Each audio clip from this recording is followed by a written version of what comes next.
जय हिंद। स्वागत है आप सभी का हैप्पी ट्यूटोरियल में। तो फ्रेंड्स, आज हम हिंदी के यूपी टेट प्रीवियस ईयर प्रश्नों की सीरीज को लेकर आए हैं जो कि 2013 के प्रश्न है। आइए प्रश्न स्टार्ट करते हैं। प्रश्न पहला कि कपटी मित्र के लिए सही मुहावरा कौन सा है। ऑप्शंस आपके पास दिए गए, दांत कटी रोटी, ऑप्शन बी आस्तीन का सांप, ऑप्शन सी अक्ल की दुम और ऑप्शन डी आबनूस का कुंदा। कह रहा है कपटी मित्र के लिए सही मुहावरा कौन सा है। तो सही मुहावरा होगा आस्तीन का सांप। आस्तीन का सांप, ऑप्शन नंबर बी यहां सही हो जाएगा, आस्तीन का सांप। आगे बढ़ते हैं। आगे दिया कि इंद्रियों को जीतने वालों के लिए एक शब्द कौन सा है। पहला ऑप्शन है दूरदर्शी, बी ऑप्शन दत्तचित्त, सी ऑप्शन है कुशाग्र बुद्धि और डी है जितेंद्रिय। तो इंद्रियों को जीतने वालों के लिए एक शब्द का प्रयोग किया जाता है, वह शब्द जितेंद्रिय। ऑप्शन नंबर डी सही हो जाएगा, जितेंद्रिय। शेष विकल्प इस प्रकार जैसे कि दूरदर्शी का होता है, वह दूर की बात पहले सोच लेने वाला दूरदर्शी कहलाता है।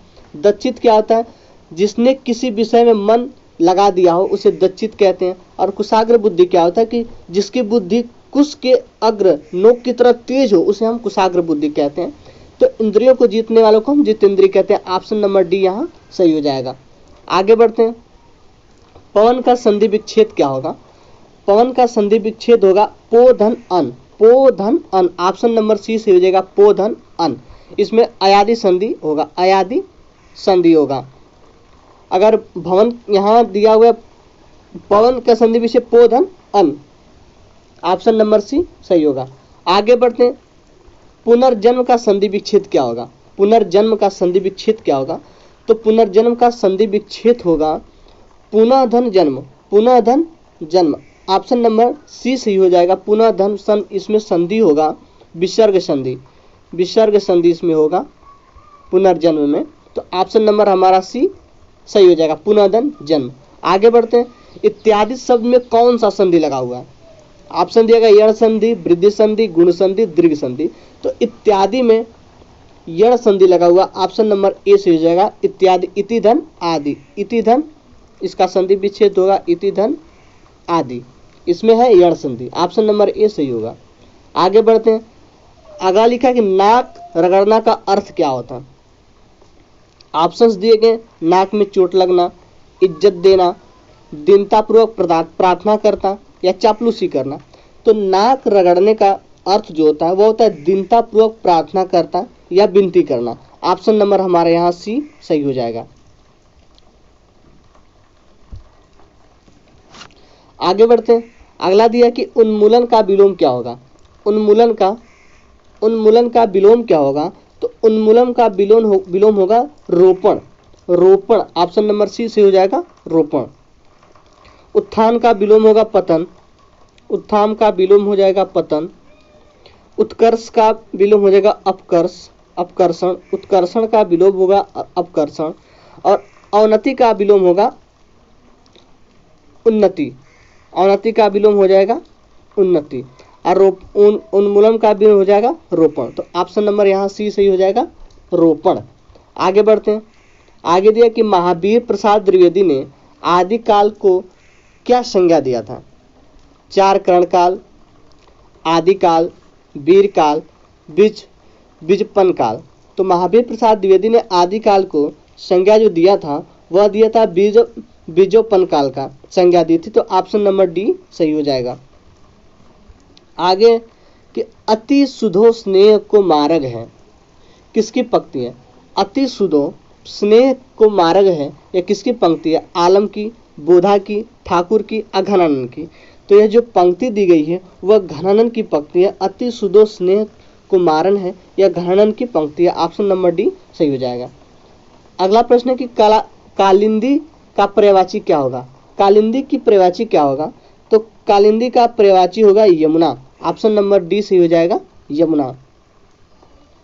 आगे की आधुनिक हिंदी साहित्य की पहली आत्मकथा के लेखक कौन माने जाते हैं। तो आधुनिक हिंदी साहित्य की पहले आत्मकथा हरिवंश राय बच्चन जी द्वारा लिखी गई थी, क्या भूलूं और क्या याद करूं। तो ऑप्शन नंबर सी हो जाएगा, हरिवंश राय बच्चन क्या भूलूं और क्या याद करूं। 1969 में लिखा गया था, 1969 में। आगे बढ़ते हैं। अगला है कि कार्य के आरंभ में ही विघ्न पड़ना, इस मुहावरे का अर्थ क्या होगा? कार्य करने से प्रारंभ में ही विघ्न पड़ जाना, सिर मारना, सिर पर सेहरा बांध होना, सिर मुड़ाते ही ओले पड़ना, सिर पर शैतान सवार होना। तो कार्य के प्रारंभ होने से पहले विघ्न पड़ने का अर्थ होता है कि सिर मुड़ाते ही ओले पड़ना। ऑप्शन नंबर सी हो जाएगा कि सिर मुड़ाते ही ओले पड़ना। सिर मारने का क्या अर्थ होता है? इसका अर्थ होता है कि व्यर्थ का प्रयास करना। और सिर पर शैतान सवार होने का अर्थ होता है कि किसी बात या चीज का जिद करना, उसको कहते हैं। आगे बढ़ते हैं। अगला प्रश्न कि कवि, किस कवि को कवियों का कवि माना जाता है? ऑप्शन दिया गया धर्मवीर भारती को, शमशेर बहादुर सिंह को, रघुवीर सहाय को, सर्वेश दयाल सक्सेना को। तो कह रहा है किस कवि को कवियों का कवि कहा जाता है? तो वो कहा जाता है शमशेर बहादुर सिंह को कवियों का कवि हम कहते हैं। ऑप्शन नंबर बी सही हो जाएगा, Shamsher Bahadur Singh. Option number B सही होगा। आगे कि दशरथ सुत्ति लोक बखाना, राम नाम का मर्म है जाना, किस रचनाकार की पंक्ति है? तो यह रचनाकार है, इसके हैं कबीरदास। ऑप्शन नंबर बी सही हो जाएगा, कबीर की रचना है। अगर तुलसी की रचना की किसी बात करें तो है ढोल गवार शुद्ध पशु है नारी, हे सब हैं तानत के अधिकारी। तो ये लिखा है जो दशरथ सुत तिहु लोक बखाना, राम नाम का मरण है आना, तो यह कबीरदास की रचना है, इसके लेखक हैं। आगे बढ़ते हैं। हिंदी का पहला पत्र क्या है? पहला पत्र हिंदी का क्या है? तो वह है Udant Martand, Udant Martand. Option number A सही होगा। आगे की चिंतामणि किसकी निबंध संग्रह है? चिंतामणि किसका निबंध संग्रह है? तो यह निबंध संग्रह आचार्य रामचंद्र शुक्ल का है। ऑप्शन नंबर सी हो जाएगा, आचार्य रामचंद्र शुक्ल। आगे बढ़े। आगे की काशी नागरिक प्रचारणी सभा की स्थापना कब की गई थी?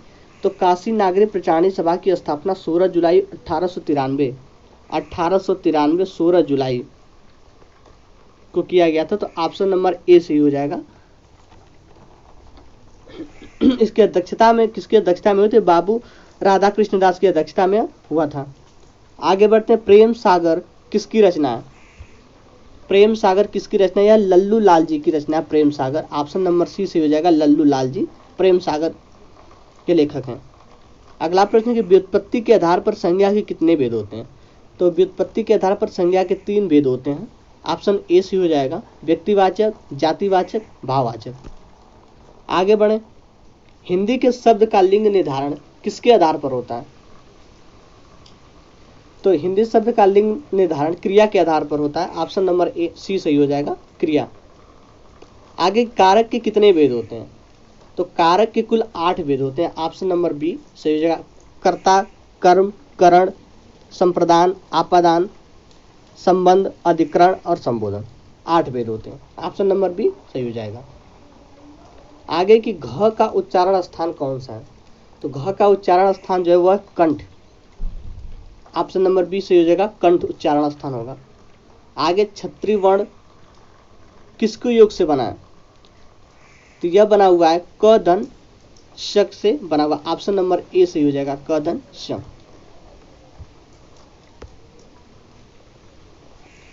आगे बढ़ते हैं। अगला प्रश्न की शुद्ध वर्तनी का चयन कीजिए। शुद्ध वर्तनी का चयन करना है। इसमें शुद्ध कौन सा लिखा गया? तो इसमें शुद्ध अस्पृश्यता लिखा है। ऑप्शन नंबर इसमें सी सही हो जाएगा, अस्पृश्यता शुद्ध लिखा गया है, ए वाला। ऑप्शन नंबर सी सही हो जाएगा। आगे की कवि का स्त्रीलिंग क्या होगा? कवि का स्त्रीलिंग हो गया कवयित्री, कवयित्री। ऑप्शन नंबर सी हो जाएगा, कवयित्री।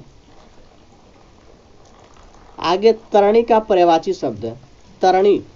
तरणी का पर्यायवाची शब्द क्या होगा? तो तरणी का पर्यायवाची शब्द होता है सूर्य। ऑप्शन नंबर ए सही हो जाएगा, सूर्य। अगला है मीन का पर्यायवाची शब्द है। मीन का पर्यायवाची होगा मत्स्य। ऑप्शन नंबर डी सही हो जाएगा। आगे के दिए हुए शब्द में भिन्न अर्थ वाला शब्द कौन सा है? आत्मजा, नंदिनी, भार्या और कन्या।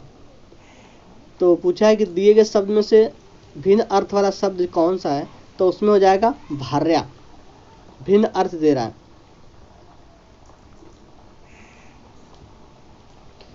भार्या मतलब भाई हो जाएगा, और शेष जो है वो सब पुत्री की पर्यायवाची है, कन्या, नंदिनी, आत्मजा। आप तो भिन्न होगा, सी ऑप्शन सही हो जाएगा यहाँ। आगे कि अनुपम का पर्यायवाची शब्द क्या है? अनुपम का पर्यायवाची शब्द होगा अद्वितीय, ऑप्शन नंबर डी, अद्वितीय। अगला और लास्ट प्रश्न कि कान का कच्चा होने का अर्थ है कम सुनना, सुनी बात पर विश्वास करना, दूसरे की बात मानना, कान का कमजोर होना। तो कान का कच्चा होने का अर्थ जो है वह होगा सुनी बात पर विश्वास करना, सुनी बात पर विश्वास करना, ऑप्शन बी सही होगा, सुनी बात पर विश्वास करना।